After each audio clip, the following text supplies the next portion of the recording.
Guys நாங்க MGM பேசுறேன். இன்னைக்கு அந்த வீடியோல என்ன பார்க்க போறோம்னா நம்ம என்கேஜி ஹரி ப்ரோ வந்து காமெடி பண்ணி நிறைய பேர் பார்த்துருப்பீங்க. ஆனால் சீரியஸ் வந்து பார்த்துருக்கீங்களா? அதை இன்னைக்கு பார்க்க போறீங்க. அதுக்கு மேலே நம்ம ஹரி ப்ரோ உங்களை பிடிச்சிருந்தா கீழே ரெட் கலர் ஆட்ட கமெண்ட் பண்ணிட்டு அவர் எவ்வளோ பிடிக்குமோ கமெண்ட்ல சொல்லுங்க. இப்போ வாங்க அந்த வீடியோ போடுறேன்.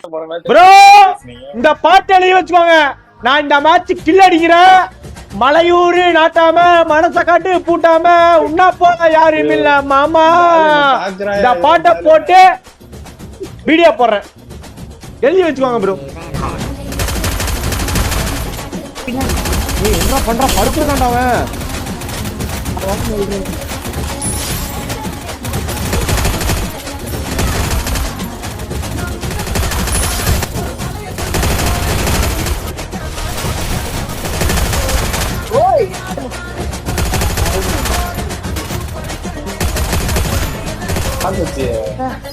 DJ Venom.